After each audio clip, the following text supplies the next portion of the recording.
Ichibi, Nibi, Sanbi, Yonbi, Gobi, Lokubi, Nanabi, Hachibi, Kyubi et Jubi.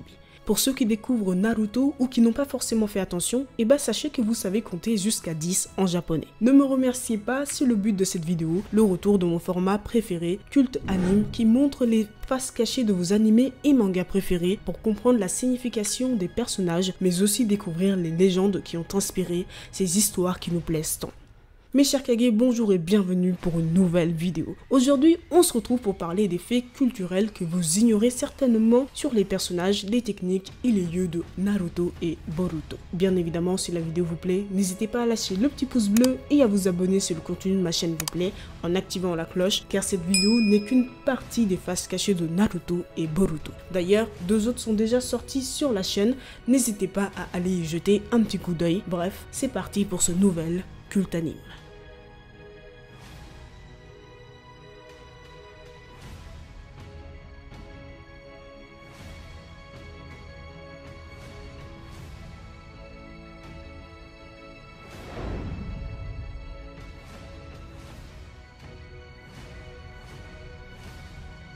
Comment ne pas commencer par le protagoniste de ce manga mythique qu'est Naruto? Uzumaki Naruto. On le sait tous, c'est Jiraiya qui a eu l'idée de ce nom en mangeant un bol de nouilles. Son prénom vient en effet d'une décoration faite à base de pâté de poisson formant un petit tourbillon, le Naruto Maki. Un prénom qui fait plutôt sens puisque le plat préféré de Naruto, ce sont les ramen d'Ichiraku. Petite info supplémentaire sur le nom de Naruto, sachez qu'il existe une ville se nommant ainsi au Japon qui se trouve sur l'île de Shikoku. C'est la plus petite des 4 îles principales du Japon et on peut y observer des tourbillons dans l'eau, faisant donc référence au tourbillon du Naruto Maki. Et qui fait également écho directement au clan auquel il appartient, le clan Uzumaki qui vient du pays des tourbillons. C'est plutôt logique puisque Uzumaki signifie tourbillon ou encore tornade, ce qui image clairement le caractère du 7e Hokage et sa technique phare, le Rasengan, l'arbre tourbillonnant.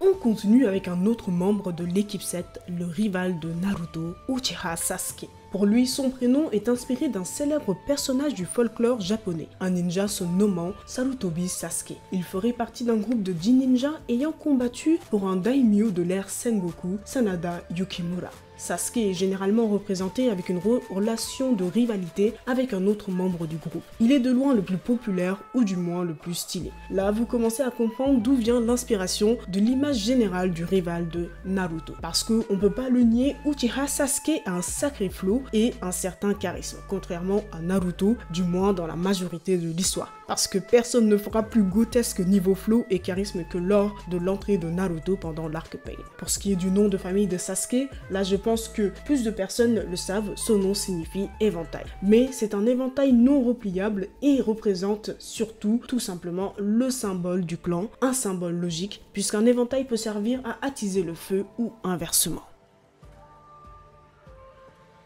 Haruno Sakura, la dernière membre de l'équipe 7. Pour elle, on peut carrément dire que c'est une phrase ou plutôt un jeu de mots en japonais. Ce nom signifie littéralement cerisier du printemps. Haru signifie printemps, no.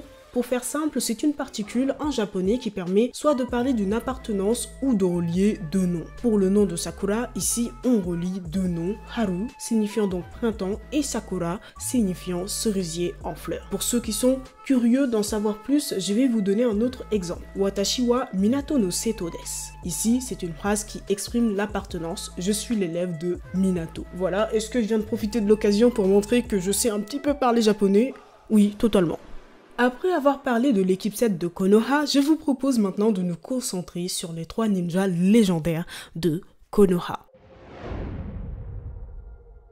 Ici, je vais vous parler des 3 personnages en même temps, car tous sont reliés à la même légende, mais avant, voici une petite explication de la signification de leur nom. Commençons directement avec Jiraiya Sensei. Son nom est tiré d'un légendaire héros japonais dont on ne connaît pas le nom de famille. Ce héros apparaît dans la légende du galant Jiraiya Goketsu Monogatari. Et aujourd'hui, cette histoire est jouée dans le théâtre kabuki et la façon dont s'exprime Jiraiya est tirée de ce genre théâtrale. Pour Tsunade, son nom vient également de cette légende. On pourrait traduire son nom par Amar si l'on transcrit celui-ci du japonais à l'anglais. Mais quand on le traduit en chinois simplifié, celui-ci signifie poigne de fer et il est plus probable que cette traduction soit la bonne puisqu'il fait réellement référence à la personnalité du personnage. Orochimaru est quant à lui composé de 3 kanji. Les 2 premiers, Orochi, signifient grand serpent et le troisième, Maru, est un suffixe pour les prénoms masculins en japonais. Lui aussi, comme Tsunade et Jiraiya, viennent tout droit de la légende du galant Jiraiya. Et laissez-moi tout simplement vous conter cette histoire. Jiraiya était le chef d'un puissant clan de guerriers vivant sur l'île de Kyushu. Mais après l'unification du Japon féodal, les services de son clan n'étaient plus sollicités par les seigneurs locaux. Alors celui-ci et quelques-uns de son groupe partirent dans la province d'Echigo sur l'île de Honshu. Pour survivre, le groupe n'avait d'autre choix que de se transformer en voleurs. Mais pas en n'importe quel voleur. Ils détroussaient les riches et les puissants pour partager le butin avec les plus démunis, finalement un Robin des Bois. La petite bande prospéra ainsi quelque temps, mais un jour, alors que Jiraiya se promenait seul au pied du mont Miyoko, un épais brouillard l'enveloppa. Incapable de retrouver son chemin, il décida alors de grimper au sommet du mont sacré pour obtenir une vue dégagée des environs.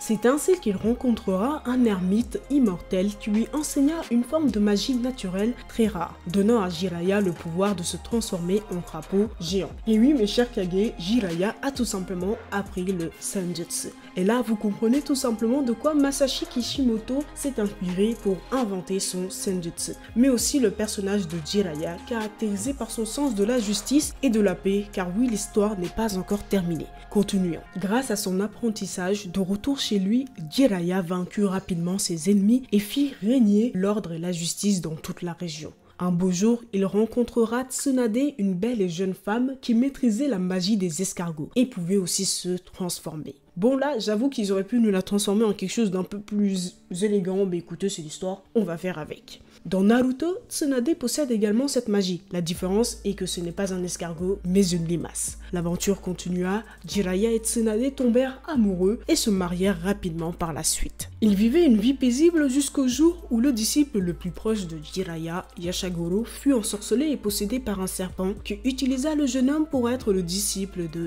Jiraiya. Yashagoro devint donc naturellement bon en magie des serpents. Il prendra donc le nom d'Orochimaru. Rongé par la jalousie envers son sensei, celui-ci se transformant en un énorme reptile, Jiraiya et Tsunade luttèrent contre lui mais succombèrent au venin du serpent, perdant ainsi connaissance. Mais un autre disciple vit ce qui se passait et secourut les amoureux in extremis. Et voilà, c'est la fin de l'histoire. Oui, ne m'engueulez pas, c'est réellement comme ça que se finit ce conte. J'avoue que c'est un peu frustrant, mais comme vous avez pu sûrement le remarquer, le Orochimaru du conte a largement inspiré celui de Naruto. Car dans le manga, au départ, Tsunade, Jiraiya et Orochimaru étaient dans la même équipe, mais le temps passait et Orochimaru était en perpétuelle recherche de la perfection, éloignant donc les membres du groupe, les emmenant même à s'affronter. Maintenant, mes chers Kage, vous savez comment ont été créés les 3 ninjas légendaires de Konoha.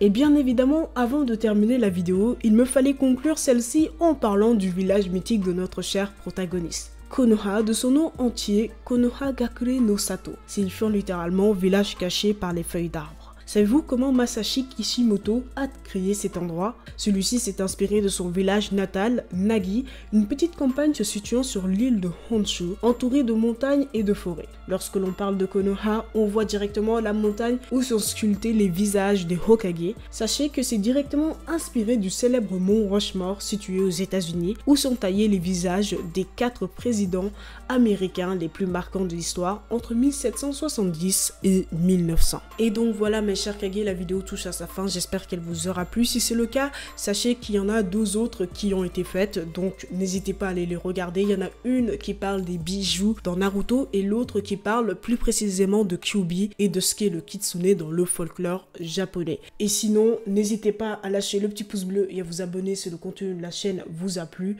Et avant de vous quitter, je voulais vous dire que pour moi cette année, je risque de faire moins de vidéos ou du moins des vidéos longues car je vais me concentrer sur mes études. Donc je pense que je sortirai des vidéos un peu plus courtes de 5 minutes avec des formats un peu plus légers. Mais ne vous en faites pas, il y aura 2 ou 3 grandes vidéos sur de nouveaux concepts que je suis en train d'avancer petit à petit. Donc voilà, j'ai fini de vous expliquer et puis je vous dis tout simplement à bientôt pour de nouvelles aventures, mes chers Kage.